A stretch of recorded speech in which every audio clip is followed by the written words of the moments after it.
자, 오늘은 거룩의 문을 열고 회복으로 들어가라 두 번째 시간입니다. 자, 다 같이 따라해 볼까요? 거룩의 문을 열고 회복으로 들어가라. 자, 다시 한번 거룩의 문을 열고 회복으로 들어가라.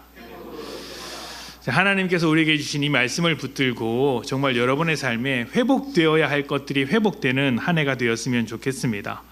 가정에서 무너진 것, 또 직장에서 무너진 것, 교회 안에서 무너진 것, 관계라든지 물질이라든지 특별히 여러분과 하나님과의 관계 그리고 믿음이 무너진 부분들이 있다면, 괜찮아 보였을지라도 부분 무너진 것들이 있다면 그 모든 것이 온전하게 회복되고 또 회복되는 것을 넘어서 풍성하게 되는 한 해가 되시기를 축복합니다. 자, 회복되기 위해선 우리에게 주신 말씀을 잘 붙잡아야겠죠. 거룩의 문을 열고 들어갈 수 있도록 오늘도 말씀에 집중해 보도록 합시다. 자, 오늘 말씀은 지난주에 이어서 10계명의 제4계명에 대한 이야기를 창조 이야기와 더불어서 살펴보도록 하겠습니다. 일단 4계명을 먼저 좀 봅시다. 출애굽기 20장 8절부터 11절입니다. 자, 같이 읽어볼까요? 자, 시작. 안식일을 기억하여 거룩하게 지키라.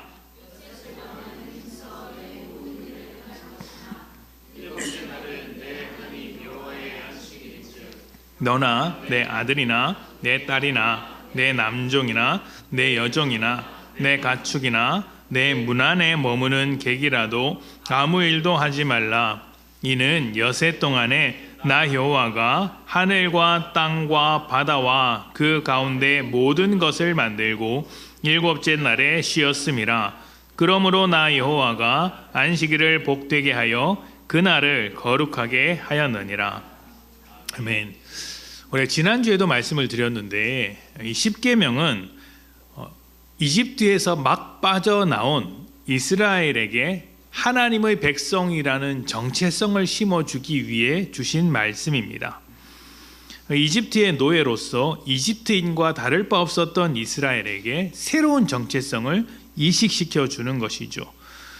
이 말씀 안에는 더 이상 너희는 노예가 아니니 이집트의 노예처럼 살지 말고 하나님의 백성답게 자유민으로 살라는 의미가 담겨 있습니다. 그런데 여기서 하나님의 백성이라는 정체성은 이스라엘만을 위한 것이 아니라는 것을 기억하셔야 합니다.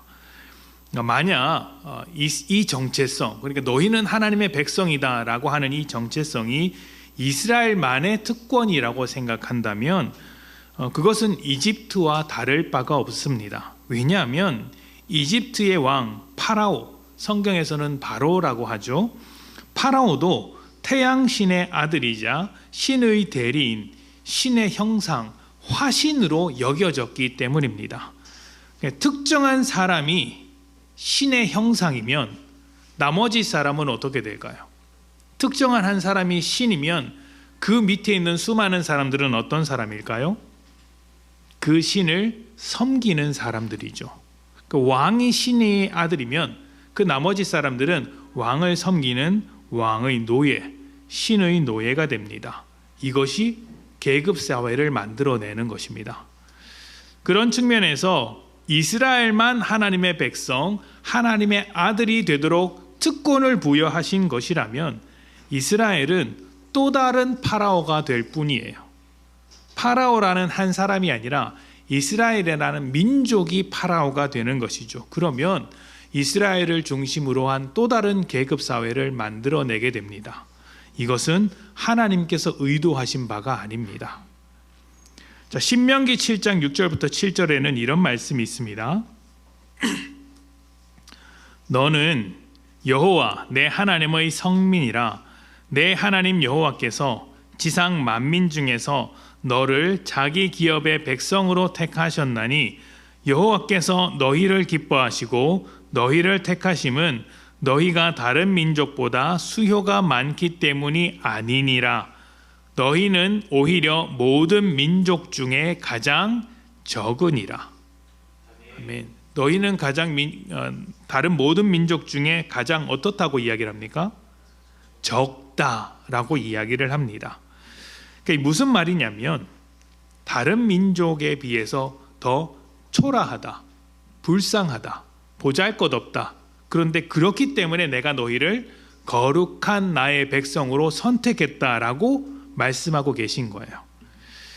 자, 미국의 어느 방송에서 한 분야에 성공한 사업가를 불러다가 성공의 과정을 처음부터 보여주는 프로그램을 제작했습니다. 이때 사업가에게는 딱 두 가지가 주어져요. 단 100달러, 우리 돈으로 하면 한 15만 원 정도가 되는 금액이겠죠.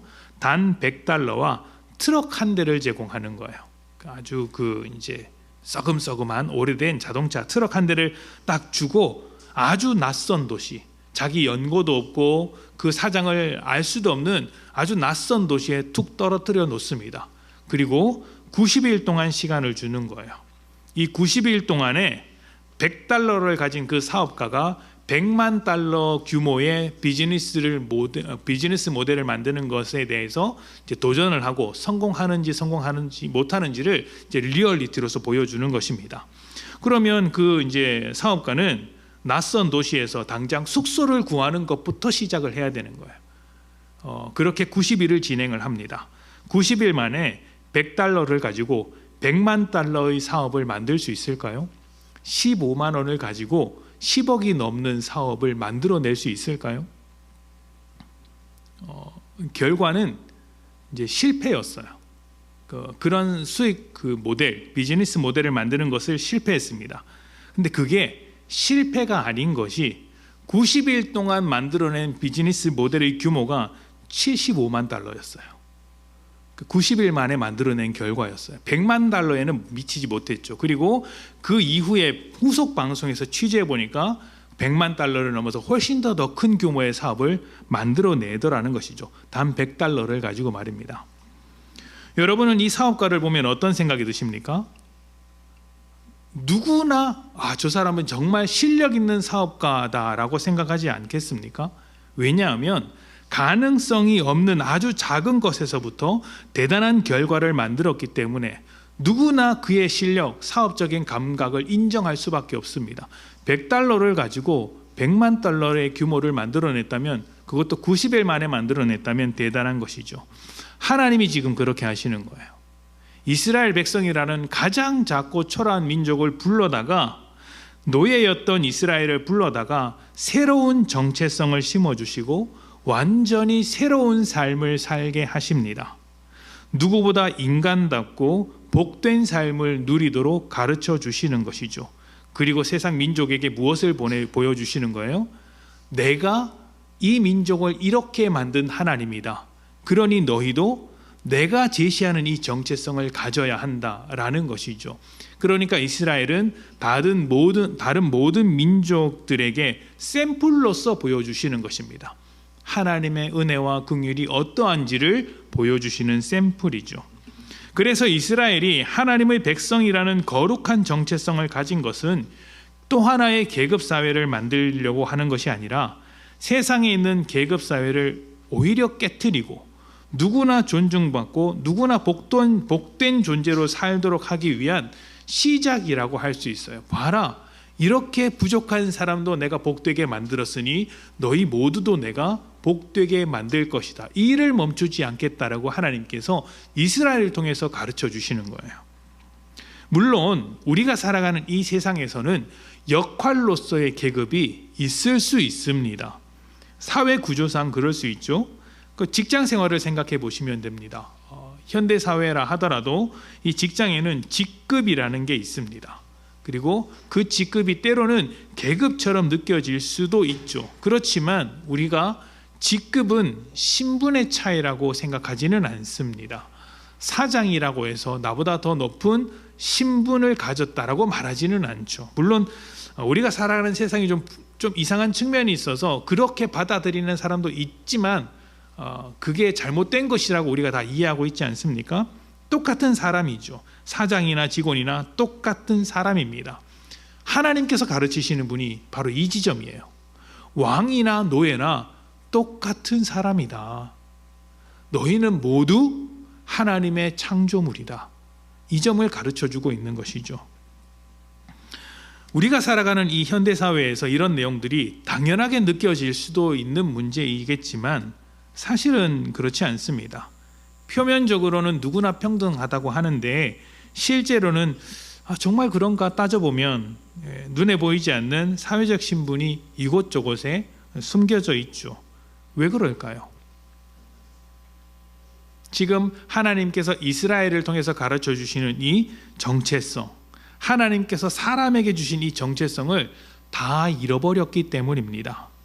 하나님께서 주신 이 정체성을 잃어버렸으니 각자 나름대로 정체성을 만드는 것입니다.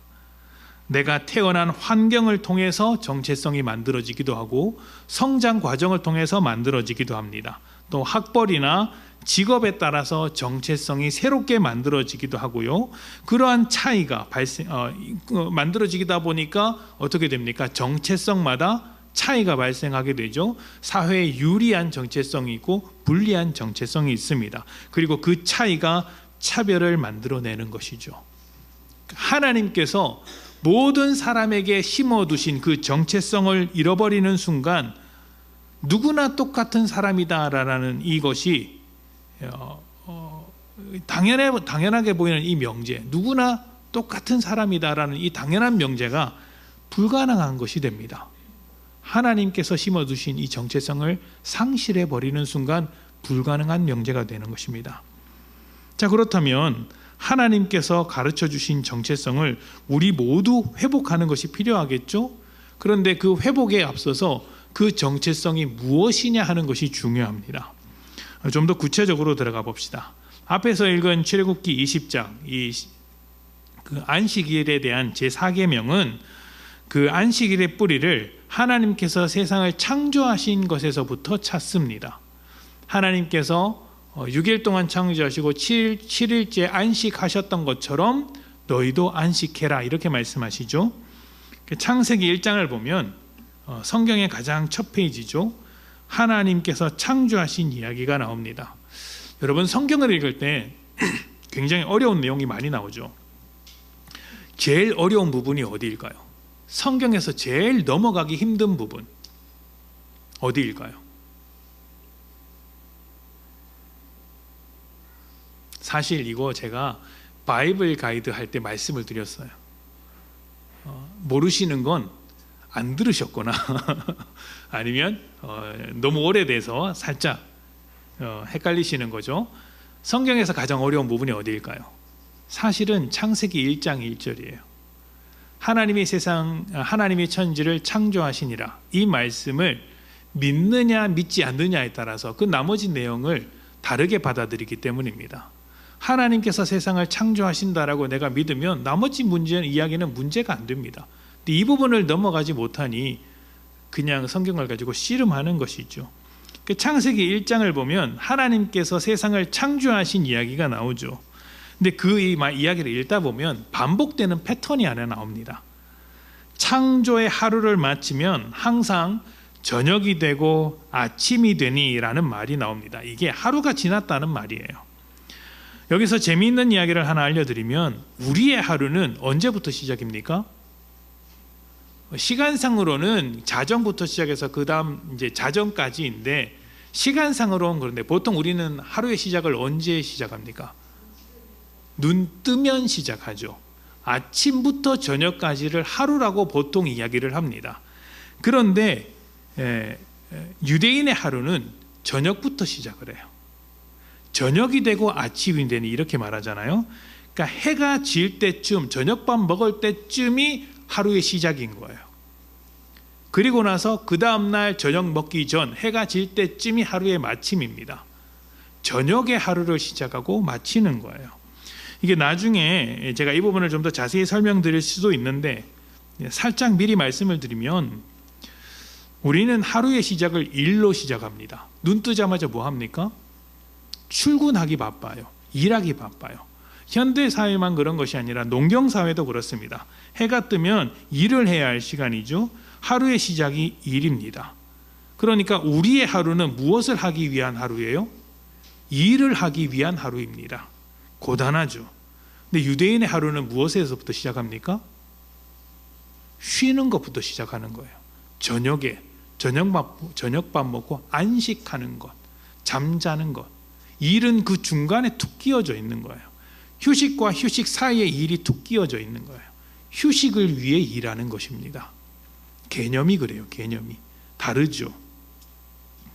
삶을 이해하는 방식이 다르다는 것입니다. 자, 하나님께서 세상을 6일 동안 창조하셨습니다.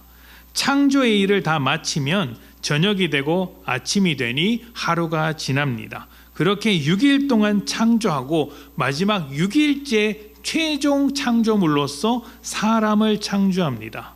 사람이 맨 마지막에 창조된 거예요. 그럼 이 6일간의 창조 과정 속에서 누가 일했을까요? 사람이 일했을까요? 아닙니다. 사람은 일을 하는 존재가 아니에요. 태어나 보니, 창조되고 보니 하늘도 있고 해와 달도 있고 식물도 있고 동물도 있고 모든 것이 다 완벽하게 갖춰진, 삶을 위해 모든 것이 갖춰진 상태가 되었습니다. 그럼 누가 일을 했습니까? 하나님이 일을 하신 거예요. 누구를 위해서? 마지막 창조될 사람을 위해서 6일 동안 하나님이 일을 하셨습니다. 사람은 그냥 창조된 세상에 등장했을 뿐입니다. 그렇다면 사람이 할 일이 없을까요? 할 일이 있죠. 창세기 1장 27절부터 28절입니다. 자, 같이 읽어보십시다. 우리가 해야 할 일이에요.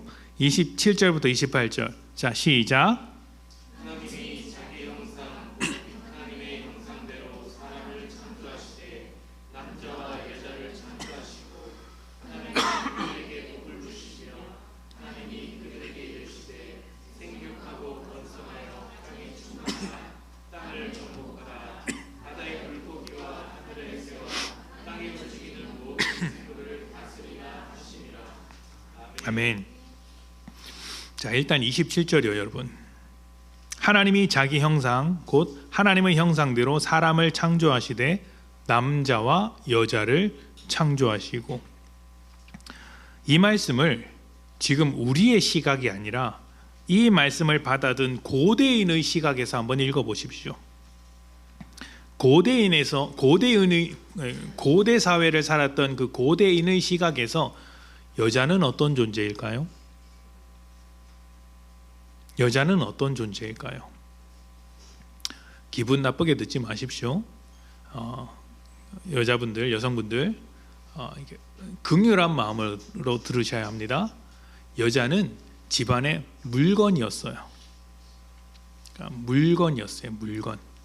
그러니까 재산 목록 중에 하나였습니다. 그래서 이제 나중에 이스라엘 사회에서 율법을 왜곡한 사람들은 이제 계속해서 여자를 물건 취급했습니다. 그래서 이제 이혼도 쉽게 당했어요. 어떻게 당했냐면 밥을 지었는데 남편이 밥을 먹다가 이제 돌이 들어가서 돌을 콱 씹었어요. 그러면 기분 나쁘죠? 그러면 이혼한다 이러면 이혼하는 거예요. 남자가. 여자에게는 그럴 권리가 없습니다. 남자에게만 그런 권리가 있습니다. 내가 그때 태어났어야 하는데 라는 표정들이 이제 보이십니다만 안 됩니다. 안 됩니다. 자, 예수님께서 뭐라고 하셨어요? 근데 그 당시에 이제 여성이 그 남편으로부터 떨어져 나가는 것은 죽으라는 이야기입니다. 왜냐하면 뭘 할 수 있겠어요? 지금처럼 여성들이 이제 사회에 진출해서 할 수 있는 일이 없었습니다. 그 당시에는 할 수 있는 일이라고는 사냥이나 아니면 농사 일인데 지금처럼 기술이 좋은 농사 일이 아니에요. 굉장히 험한 일이에요. 사회적으로도 이제 위험한 일이 많죠. 전쟁이 터지면 뭐 말도 못할 정도입니다. 그런 사회 속에서 여성은 그냥 물건과도 같은 존재였습니다. 하나님의 형상일 수가 없죠. 근데 성경은 그런 세상 속에서 딱 선언을 하는 거예요. 하나님의 형상대로 사람을 창조하셨는데 정확하게 짚는 거예요. 남자와 여자를 창조하셨다. 남자뿐만 아니라 왕만 하나님의 형상이 아니라 모든 사람의 형상인데 그 중에서도 남자만 하나님의 형상이 아니라 남자와 여자 모두 하나님의 형상이다라고 딱 못 박는 것입니다. 이것은요, 대단히 혁명적이고 충격적인 말씀이었어요. 그 당시 사회를 구성하고 있던 그 근간이 되는 모든 생각과 질서를 송두리째 흔드는 것입니다. 어떻게 모든 사람이 신의 형상일 수 있으며 어떻게 여자가 하나님의 형상일 수 있는가? 라는 질문을 이 말씀을 듣는 사람은 할 수밖에 없었던 거예요.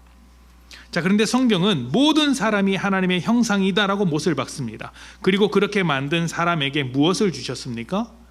복을 주셨다라고 이야기를 해요. 모두가 복된 존재다라고 이야기를 하는 것이죠. 근데 여러분, 이 말씀을 지금 누가 받았냐면 노예 생활하던 사람들이 받았어요. 노예 생활하는 사람에게, 노예에게 너 참 복된 존재다, 이게 말이 됩니까? 안 되는 거예요. 근데 하나님은 복된 존재다라고 이야기를 하는 것이죠. 이 복된 존재가 어떤 느낌이냐면 여러분의 자녀가 태어났을 때의 느낌이라고 생각하시면 좀 비슷하지 않을까 생각해 봅니다. 자, 부부가 서로 사랑해서 아이를 이제 갖게 되었습니다. 그리고 첫 아이를 품에 딱 안았습니다. 그 첫 아이를 안는 순간 어떤 마음이 드세요? 첫 아이를 품에 안는 그 순간 그 아이를 향해서 어떤 마음이 드십니까? 저는 지금도 생생합니다. 그때 기억이. 그 부모로서의 책임감이 생기면서 동시에 그 아이는 어떻게 했으면 좋겠습니까? 무조건 행복했으면 좋겠다라는 생각이 들지 않습니까? 이 아이의 인생 가운데 그늘진 것 하나 없이 무조건 행복했으면 좋겠다라는 생각이 듭니다. 이 자리에는 둘째, 셋째도 계신 것 같은데 첫째만 그런 생각이 드는 건 아닙니다. 늘 그렇습니다. 다 그렇습니다. 자, 지금 하나님이 그렇게 말씀하시는 거예요. 너희는 나의 가장 소중한 첫 창조물이야. 너희는 나의 형상으로 빚어진 가장 아름다운 존재야. 그러니까 너희는 복된 존재야. 나의 사랑으로 창조된 너희들이니 행복해야 해. 꼭 행복하게 살아야 해. 그것이 생육하고 번성해라, 땅을 정복해라, 세상을 다스려라 말을 하시는 거예요. 정말 행복하게 너희 가정 잘 꾸리고 잘 먹고 잘 살면서 이 세상에서 할 수 있는 건 마음껏 하면서 살았으면 좋겠어. 내가 너희를 위해서 이런 세상을 만들어 두었으니 이 세상 위해서 너희가 정말 행복하게 살았으면 좋겠어 라고 말씀하시는 거예요. 자, 그리고 그게 6일째였습니다. 그리고 그 다음날 드디어 7일째가 되는 거예요. 이제 말씀을 봅시다. 창세기 2장 1절부터 3절입니다. 자, 무슨 소리죠? 자, 참 누구 집 아들인지. 자, 목소리 큽니다. 자, 우리 같이 읽어봅시다. 1절부터 3절. 자, 시작. 천지와 만물이 다 이루어지니라. 하나님이 그가 하시던 일을 일곱째 날에 마치시니 그가 하시던 모든 일을 그치고 일곱째 날에 안식하시니라. 하나님이 그 일곱째 날을 복되게 하사 거룩하게 하셨으니 이는 하나님이 그 창조하시며 만드시던 모든 일을 마치시고 그날에 안식하셨음이니라. 아멘. 자, 6일 동안 창조를 마치고 7일째가 되었을 때 하나님께서 안식하셨습니다. 그리고 그 날을 복되게 하셨어요. 그죠? 그 날을 복되게 하셨습니다. 이 복되게 하셨다라는 것은 앞에서 말한 것과 같은 의미입니다. 행복하게 살아야 할 날이라는 것이죠. 자, 그런데 여기서 중요한 것은 다시 한번 말씀드리지만 날을 복되게 하셨다는 거예요. 날을. 자, 어떤 장소를 특정해서 복되게 하셨다면 어떻게 될까요? 예를 들면 지금 하나님께서 창조하신 땅이 에덴 동산이라고 알려져 있지 않습니까? 그 에덴 동산을 복되게 하셨다고 하면 어떻게 될까요? 지금 온 세상 사람들이 에덴 동산이 어디냐 찾아 나설 것입니다. 그곳을 복되게 하셨으니까요. 예를 들면 우리 교회가 지금 어디 있습니까? 호명 면에 있습니까? 호명읍이죠. 그 면이라고 하면 자존심이 상합니다. 자, 호명읍입니다. 자, 그런데 하나님께서 호명읍을 복되게 하셨다고 해봅시다. 어떻게 될까요? 일단 이 말씀을 듣는 수많은 사람들이 살려고 몰려들 것입니다. 몰려들면 어떻게 되죠? 땅값이 오릅니다. 땅값만 오릅니까? 집값도 오릅니다. 그러면 누가 살 수 있을까요? 아무도 못 삽니다. 극심한 인플레이션으로 살만한 사람은 정말 이제 돈이 많은 사람들이 살 수 있겠죠. 분명한 것은 지금 우리 교회는 못 살 겁니다. 지금도 빡빡하니까요. 그 비용을 감당할 수 있는 사람만 살 수 있습니다. 그러면요, 신분이 생기고 계급이 생기고 차이가 생기고 차별이 생깁니다. 하나님의 의도에서부터 많이 벗어나게 되죠. 그래서 하나님은 어떤 특정한 지역이나 사람만을 복되게 한 것이 아니라 모든 사람을 복되게 하셨고 그 날을 복되게 하신 거예요. 날을 복되게 하신 것은 누구나 그 날을 살고 있기 때문입니다. 이번에 우리 27일 날 임시공휴일이 되었죠. 임시공휴일이 되었습니다. 대한민국 사람이면 누구나 27일은 쉬도록 만든 거예요. 어디에 있고 어떤 직업이고 어떤 사람이고 상관없이 쉬는 날입니다. 누구에게나 해당되죠. 왜냐하면 그 날을 지정했기 때문입니다. 이게 날입니다. 하나님께서 지정해서 복되게 하신 그 날을 사는 누구나 하나님의 복 안에서 행복하게 살아야 한다라고 정하신 것이죠. 그것이 안식일의 의미예요. 자, 그런데 여기서 하나 더 주목해 볼 것이 있습니다. 6일째까지 반복되는 패턴이 있다고 했어요. 하루를 마칠 때 어떤 말이 있다고 했습니까? 저녁이 되고 아침이 되니 하루가 바뀌었다, 이렇게 이야기를 하죠. 그런데 7일째 안식하는 날에, 하나님께서 안식을 시작하신 날에는 그 말이 없습니다. 저녁이 되고 아침이 되니 8일째가 되었다, 이 말이 없어요. 무슨 말입니까? 그 하루가 끝나지 않는다라는 말이에요. 영원토록 이어진다라는 의미입니다. 다시 말하면 지금 우리가 살고 있는 하루도 하나님께서 안식하고 계신 새로운 하루 중에 하나입니다. 물론 우리가 죄로 인해서 그 안식을 누리고 있지 못하는 거예요. 안식하는 7째 날은 하나님께서 지으신 세상에서 하나님의 형상으로 행복하게 창조된 사람들이 하나님 안에서 하나님과 함께, 그리고 서로와 함께, 모든 피조물과 함께 영원히 행복하게 사는 것을 뜻합니다.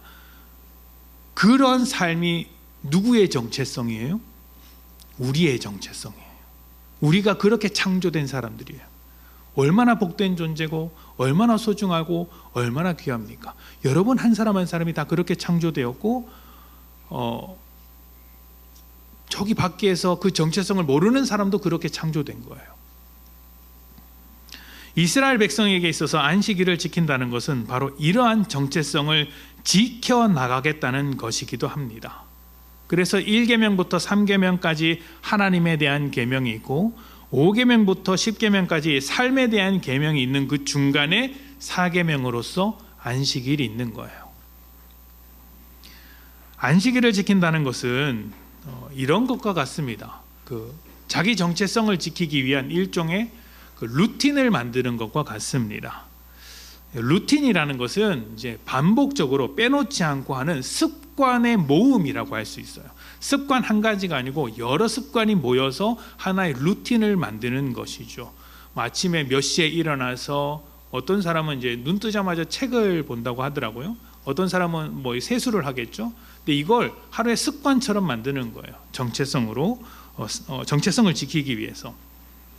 우리나라 이민 1세대들이 이제 미국 생활을 하면서 정체성에 큰 혼란을 겪었다고 합니다. 미국인으로 인정받지 못하면서 미국인의 삶을 살아야 하니까 내가 한국인인지 미국인인지 이제 헷갈린다. 내 뿌리가 무엇인지 흔들린다. 이렇게 정체성에 혼란이 올 수밖에 없죠.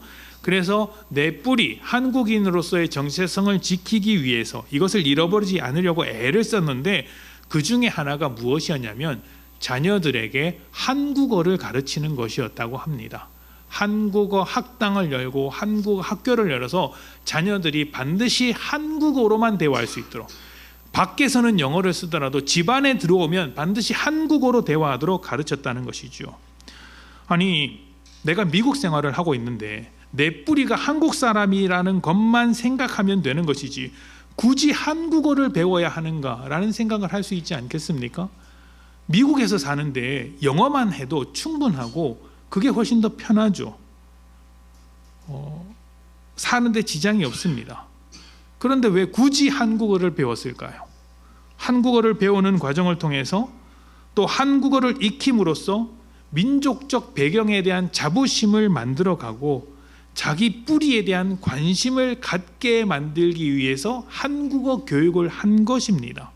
한국인이라는 정체성을 지키기 위해서 한국어 공부하는 루틴을 만든 거예요. 사람들은 자기 정체성을 지키기 위해서 루틴을 만듭니다. 한국어를 공부하는 루틴도 그와 같은 것이죠. 또 자기 목표를 이루기 위해서 자신만의 루틴을 만듭니다. 안식일이 그런 역할을 하는 거예요. 하나님께서 창조하신 하나님의 형상이라는 사실을 지켜내기 위해서 애굽의 노예가 아니라 하나님의 백성이라는 것을 알고만 있는 것이 아니라 그것을 내 삶 속에 지켜내기 위해서 루틴으로 만든 게 안식일입니다. 아니, 내가 그것을 알고만 있으면 되지 굳이 안식일을 지켜가면서까지 그렇게 해야 하는가 생각할지 모르겠지만 이것은 반드시 지켜야 했던 것이죠. 지금 우리는 안식일이 아니라 주일을 지킵니다. 안식일이냐 주일이냐 하는 논쟁은 덧붙이지 않겠습니다. 이야기가 길어지기 때문이죠. 다만 우리는 예수님의 부활을 통해 새롭게 창조된 사람들이에요. 그래서 부활하신 날을 기념하고 주일에 모입니다. 중요한 것은 주일에 모여 예배를 드리는 것이 우리의 정체성을 지키는 기본적인 루틴이어야 한다는 것입니다. 예배를 소중하게 여긴다는 것은 그리스도인이라는 정체성, 하나님의 백성이라는 정체성을 소중하게 여긴다는 뜻입니다. 내가 믿으면 되는 것이지 굳이 주일 예배를 드려야 하는가라고 생각하지 마십시오. 생각으로 지켜지는 것은 아무것도 없습니다. 생각만으로 지켜지는 것은 아무것도 없습니다. 여러분, 해야지 생각만 하는 사람을 보면 어떤 마음이 드세요? 청소해야지 일찍 일어나야지 답답하지 않습니까? 진짜는 삶에서 실천하는 것으로 드러나는 법입니다. 생각으로 지켜내는 것은 아무것도 없죠. 그래서 그 사람이 어떤 정체성을 가지고 있는지를 가만히 들여다보시려면 두 가지를 확인하시면 됩니다. 너무 쉬워요. 그 사람이 어디에 시간을 제일 많이 쓰고 있는가, 그 사람이 돈을 어디에 제일 많이 쓰고 있는가, 이 두 가지를 보면 됩니다. 간단하죠. 이것을 통해서 그 사람의 진짜 정체성을 확인할 수 있습니다. 생각만으로만 된다면 하나님께서는 안식일을 지키라는 요구를 하지 않으셨을 거예요. 우리의 생각은 우리가 생각하는 것보다 훨씬 더 연약하기 때문에 하나님께서 삶의 루틴을 지켜 거룩한 정체성을 확보하라고 말씀하시는 것입니다. 이번 주제, 거룩의 문을 열고 회복으로 들어가라, 특히 안식일에 관한 주제를 다루면서 제가 할 말이 정말 많았어요. 근데 줄여서 하고 있는 중입니다. 줄여서 하는 중이에요. 그래도 중요한 것은 다 다뤄야겠죠. 오늘 말씀을 꼭 기억하셨으면 좋겠습니다. 우리가 가지고 있는 이 정체성이 무엇이고 또 이 정체성을 지키기 위해서 무엇을 지켜내야 하는지를 여러분 스스로가 점검하셨으면 좋겠습니다. 우리의 정체성은 하나님께 있습니다. 하나님은 우리를 복된 존재, 행복하게 살아야 할 존재로 창조하셨습니다. 그런데 우리는 하나님을 잃어버렸기 때문에 이 정체성을 더 이상 확보할 수가 없어요. 하나님이 없으면 이 정체성을 확보할 수가 없죠. 그래서 우리에게 안식일이라는 루틴을 주셨고 예수님께서 안식일의 주인으로 오셔서 이 루틴을 완성하셨으며 이제 우리에게 주일이라는 새로운 루틴으로 정체성을 지키라고 말씀하십니다. 물론 여러분, 주일 예배만이 그런 루틴이라고 말씀드리지는 않겠습니다. 다른 수많은 루틴이 있을 수 있습니다. 큐티하는 것, 기도하는 것, 교제하는 것, 또 묵상하면서 하나님 앞에 나아가는 이런 루틴들이 있을 거예요. 근데 제가 생각하기에는 주일 예배를 지키는 것이 가장 기본입니다. 예배를 위해서 여러분이 모이는 게 아니에요. 잘 들으셔야 합니다. 예배를 위해서 여러분이 모이고 있는 게 아닙니다. 여러분이 하나님 안에서 살도록 하기 위해서 하나님을 예배하러 모이는 것입니다. 여러분을 위해 하나님께 예배하는 거예요. 이 자리가 여러분을 위해 준비된 하나님의 복된 자리라는 것을 잊어서는 안 됩니다. 꼭 기억하셔야 합니다. 여러분의 삶의 회복은 어디서부터 시작하겠어요? 거룩의 문을 여는 것부터 시작하겠죠. 거룩한 정체성을 회복하는 것이 삶의 회복되는 것 시작이라는 이야기입니다. 무엇으로 회복하시겠습니까? 안식일 속에 담긴 의미를 다시 한번 생각하면서 여러분의 정체성을 어디에 둘 것인지 바로 오늘 결단하시고 결단한 대로 살아가시는 복된 여러분 되시기를 축복합니다. 아멘. 우리 함께 기도하겠습니다.